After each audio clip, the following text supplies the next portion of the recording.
Buenos días a todos, somos Entre Guerras y esto es Informativo Geopolítico, unos minutos en los cuales intentaremos resumirte toda la actualidad geopolítica acaecida durante el fin de semana entre el 16 y 18 de enero de 2026.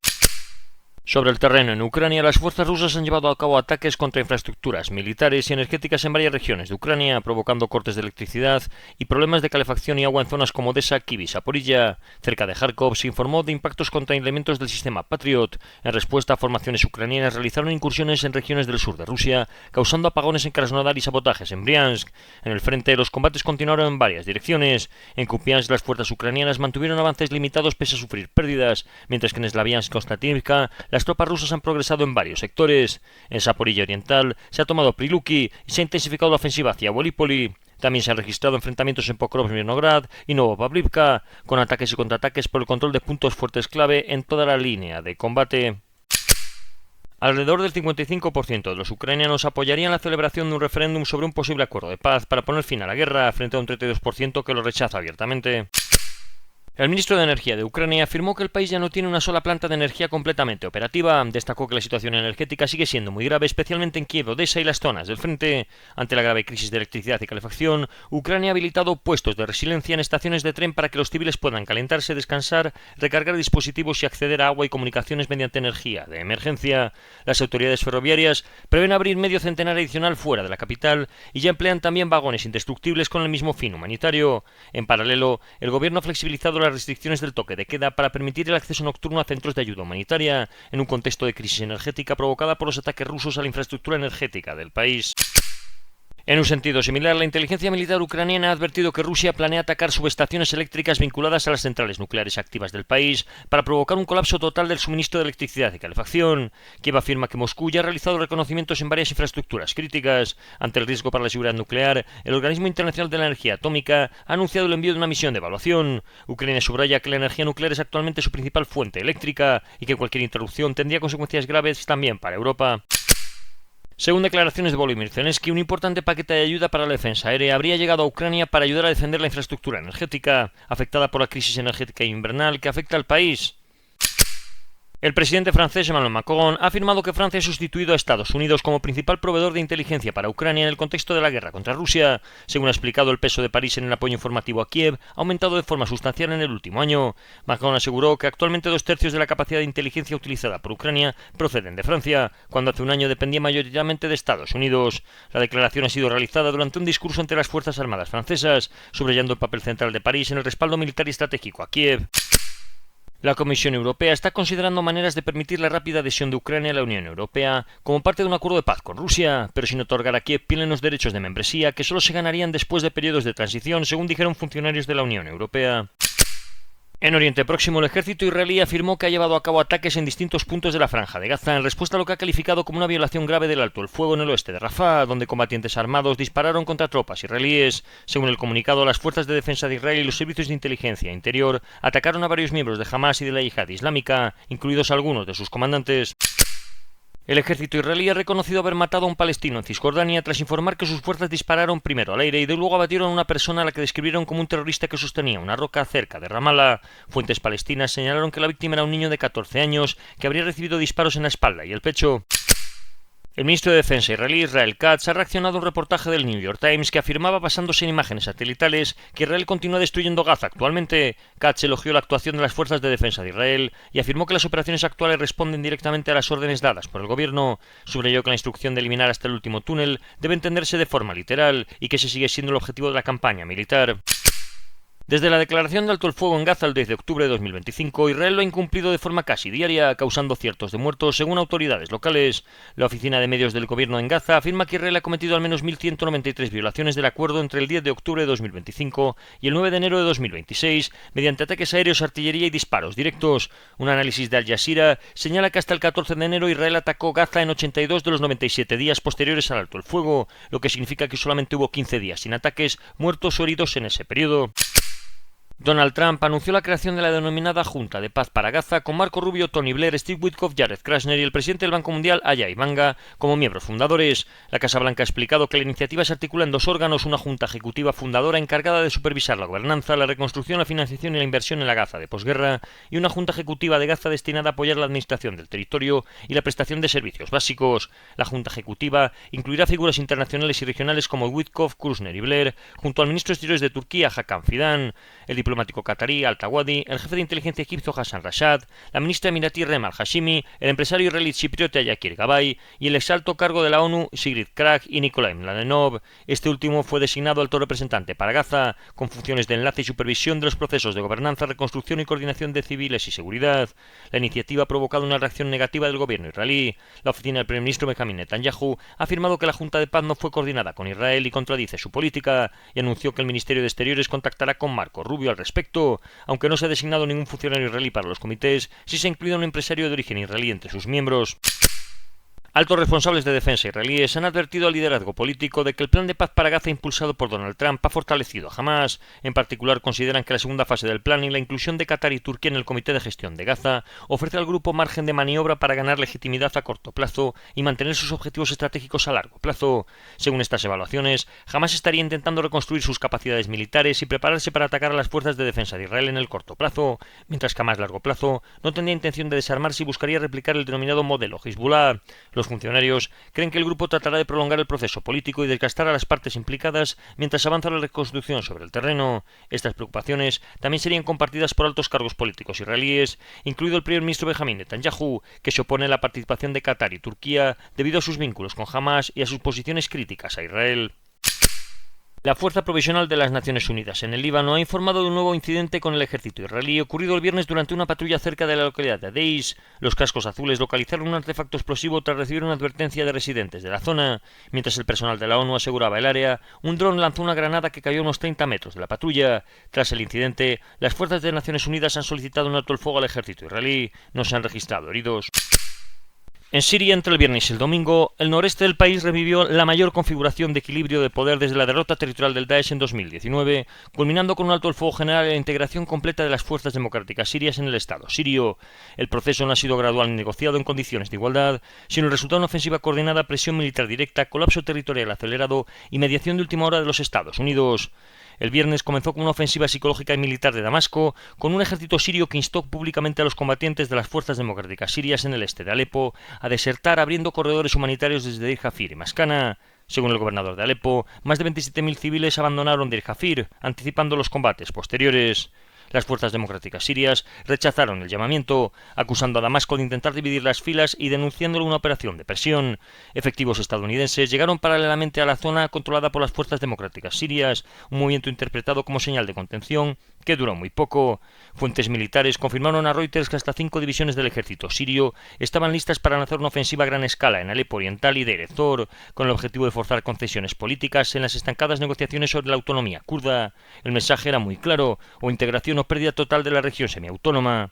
Ese mismo día, el presidente interino Ahmed al-Golani promulgó un decreto histórico anulando las medidas del censo de 1962 en Asakeh y concediendo la nacionalidad siria a decenas de miles de kurdos, acompañado de un discurso de igualdad cívica y llamamiento al retorno de desplazados. La señal política contrastaba con la intensificación de los ataques con cohetes contra las posiciones kurdas de las fuerzas democráticas sirias en Deir Jafir. Durante la presión, el comandante del jefe de las fuerzas democráticas sirias anunció la retirada de sus fuerzas al este del Éufrates, decisión que Damasco celebró públicamente, anunciando el despliegue inmediato del ejército árabe sirio en todas las zonas evacuadas por los kurdos. El sábado marcó el punto de inflexión operativo. Altos funcionarios estadounidenses filtraron su preocupación por una ofensiva masiva y multifacética, posiblemente respaldada por Turquía, que amenazaba con destruir a su principal socio local contra el Daesh. Poco antes de la retirada formal de las fuerzas democráticas sirias, tropas estadounidenses abandonaron Deir Jafir, confirmando que Washington no intervendría directamente para frenar el avance sirio. El ejército entró en la ciudad de Deir Jafir, avanzó hacia Mascana y Dashiafnan, tomó una franja de 10 kilómetros al este de la ciudad y capturó el aeropuerto militar de Al-Jarrah. Los enfrentamientos se intensificaron tras acusaciones mutuas de violar el acuerdo de retirada. Ese mismo día, las fuerzas yihadistas de Damasco alcanzaron Daesh y Adnan, acercándose peligrosamente a Tabqa, mientras los cazas estadounidenses sobrevolaron la zona sin intervenir. Mientras tanto, Israel realizó incursiones en el sur de Siria, en Daraa, subrayando la fragmentación del frente sirio y la incapacidad o falta de voluntad de Damasco para responder en el sur mientras concentraba fuerzas en el norte y el este del país. El domingo la situación se desbordó para las fuerzas democráticas sirias. Un levantamiento tribal árabe combinado con la reactivación de células del Daesh se extendió por Deir ez-Zor. Tropas del gobierno cruzaron el Éufrates y avanzaron hacia los principales campos petrolíferos, mientras medios informaban sobre la retirada de las fuerzas democráticas sirias de Al-Oman y Al-Tanak. Las fuerzas tribales aliadas con el gobierno yihadista de Damasco capturaron toda la región de Al-Yashira, incluidos los mayores yacimientos petrolíferos del país, mientras se dieron informaciones de deserciones entre los kurdos de las fuerzas democráticas sirias. Raqqa, símbolo de la victoria contra el Daesh en 2017, comenzó a caer. Milicias tribales entraron en la ciudad y se informaron de liberaciones de presos y enfrentamientos esporádicos, mientras la mayor parte de las fuerzas democráticas sirias se replegaban hacia el noreste. Pese que el CENTCOM americano había pedido explícitamente a Damasco cesar cualquier ofensiva entre Alepo y Tabqa, el ejército sirio ocupó completamente Tabqa, evidenciando la limitada capacidad de presión estadounidense sobre el terreno. En paralelo, se produjeron contactos directos de alto nivel, una llamada telefónica entre Maslum Abdi y el presidente sirio y una reunión en Damasco entre Ahmed al-Golani y el enviado especial estadounidense Thomas Barak. Horas después llegó el desenlace, un acuerdo total de integración bajo soberanía siria. El presidente sirio firmó un acuerdo de alto el fuego e integración plena de las fuerzas democráticas sirias en las instituciones del Estado. El texto confirma una victoria estratégica completa para el gobierno yihadista de Damasco, contemplando un alto el fuego inmediato y la retirada total de las fuerzas democráticas sirias al este del Éufrates, una entrega administrativa y militar de Deir ez-Zor y Raqqa al gobierno central, el control estatal de fronteras, petróleo y gas, incluido Al-Omal y Conoco, la integración individual de combatientes de las fuerzas democráticas sirias en los ministerios de defensa e interior, conservando rangos y salarios, el reconocimiento limitado de derechos culturales kurdos, pero dentro del marco del Estado unitario, la expulsión de elementos no sirios y del PKK, y la asunción por Damasco de la gestión de prisioneros y campos del Daesh, en coordinación con los Estados Unidos. Poco después, Ahmed al-Golani y Emmanuel Macron hablaron por teléfono, subrayando la unidad y soberanía de Siria y rechazando tendencias separatistas, mientras equipos del Ministerio de Energía inspeccionaban ya los campos petrolíferos recuperados. Los gobiernos de Estados Unidos, Turquía, Jordania, Arabia Saudita y Qatar también celebraron el alto fuego en Siria y enfatizaron la importancia de la unidad territorial del país. En cuanto a la cuestión de Irán, el deterioro de la situación ya no se percibe como un asunto exclusivamente doméstico, sino como un claro foco de inestabilidad regional con potencial de conflicto directo entre Estados Unidos e Irán.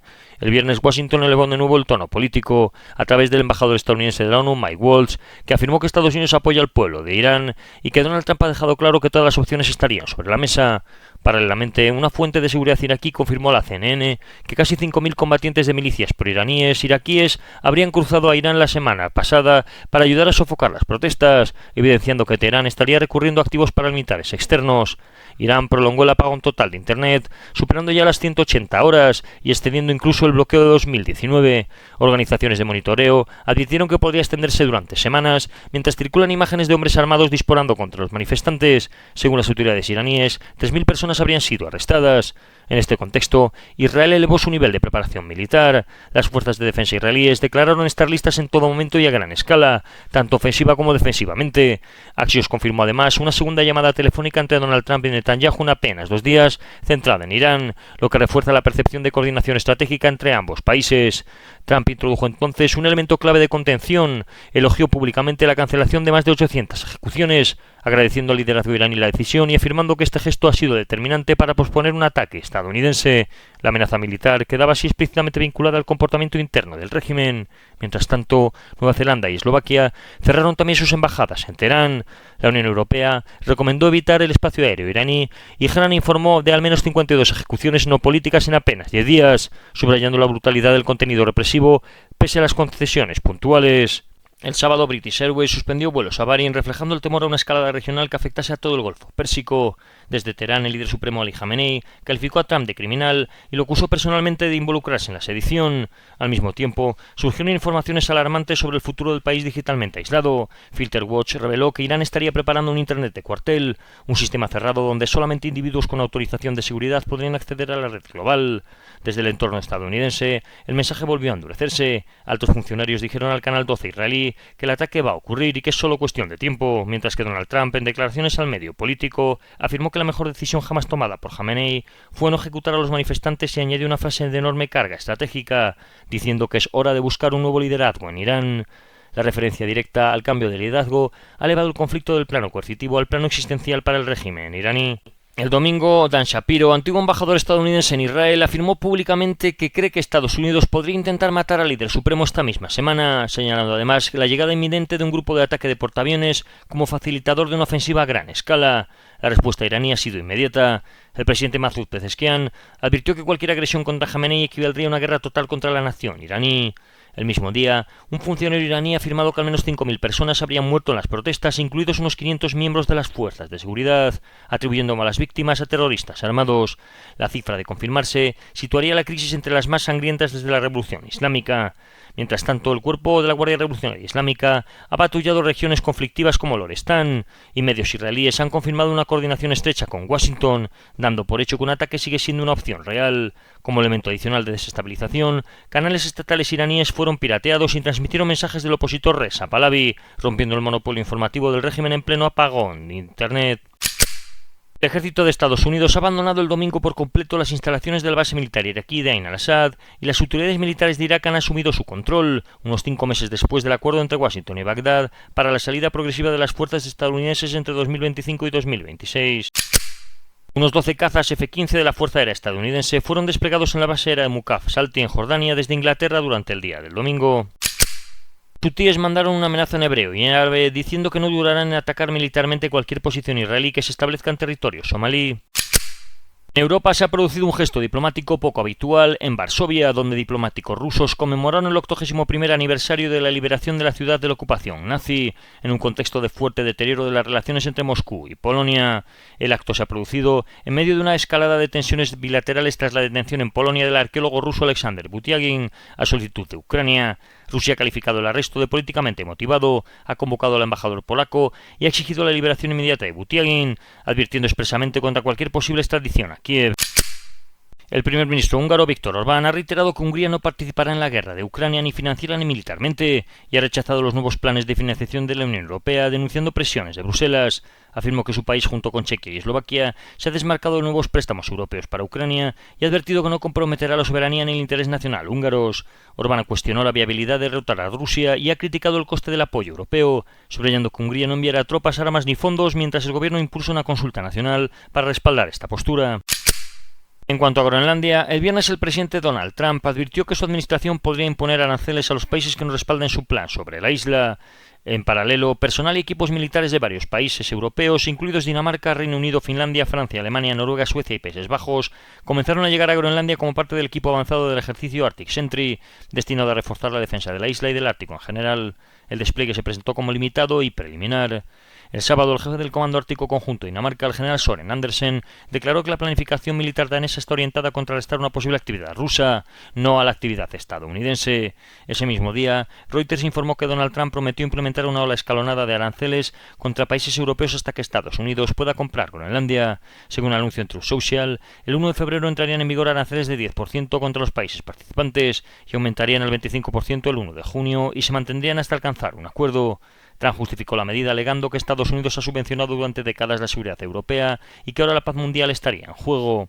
Durante el fin de semana se han producido también históricas manifestaciones en Nuuk y Copenhague en rechazo a las intenciones estadounidenses sobre la isla.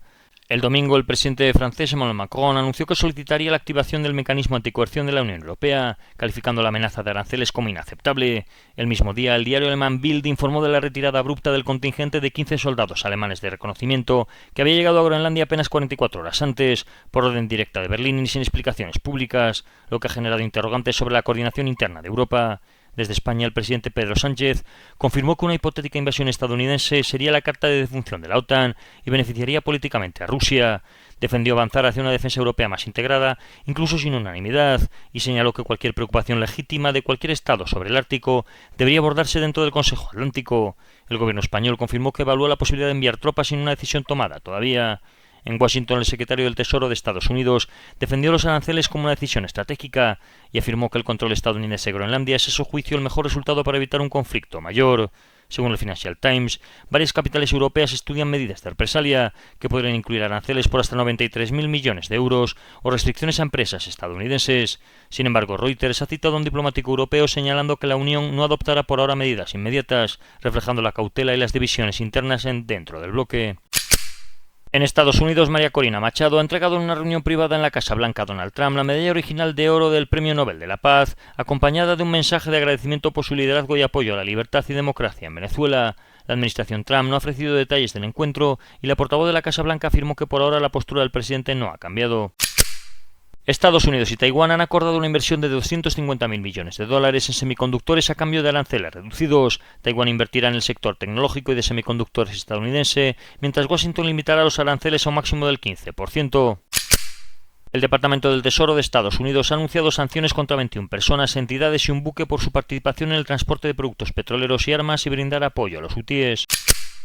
Estados Unidos ha emitido el viernes varios avisos aviadores NOTAM que afectan al espacio aéreo sobre México y partes de América Central y del Sur, incluidos Colombia, Ecuador y Panamá, instando a las aerolíneas a ejercer precaución debido a la presencia de actividades militares y a la posible interferencia de los sistemas de navegación. Los NOTAM entrarán en vigor el 16 de enero de 2026 y permanecerán activos hasta el 17 de marzo de 2026. Funcionarios estadounidenses han propuesto la idea de ampliar la Junta de Paz de Gaza para incluir a otros países afectados por guerras y conflictos como Ucrania y Venezuela, según informó el Financial Times. Los informes sobre la propuesta de una junta centrada en Ucrania se han producido mientras se espera que el presidente Volodymyr Zelensky se reúna con Donald Trump en el marco de Davos. Una persona informada sobre el asunto ha dicho a Financial Times que la administración de Donald Trump considera el concepto como un posible sustituto de las Naciones Unidas. En Iberoamérica llegaron a Cuba los restos mortales de los 32 cubanos que fueron abatidos por Estados Unidos durante su operación en Venezuela. El director de la CIA, John Ratcliffe, se reunió en Caracas con Delcy Rodríguez por orden de Donald Trump para transmitir el interés de Estados Unidos en mejorar la relación bilateral. El encuentro abordó la cooperación en inteligencia, estabilidad económica y la necesidad de que Venezuela deje de ser refugio para adversarios de Estados Unidos, en particular de narcotraficantes.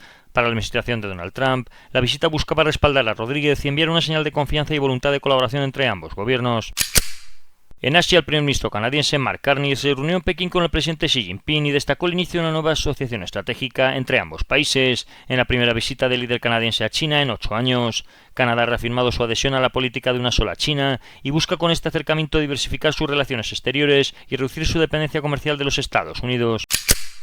Los fabricantes chinos de vehículos eléctricos se preparan para un año decisivo en los mercados occidentales gracias a los cambios en las políticas de Canadá y la Unión Europea, que flexibilizan las barreras comerciales. Canadá ha anunciado que eliminará sus aranceles punitivos del 100% sobre vehículos eléctricos fabricados en China, mientras que la Unión Europea ha acordado con Pekín sustituir los elevados aranceles por acuerdos de precios.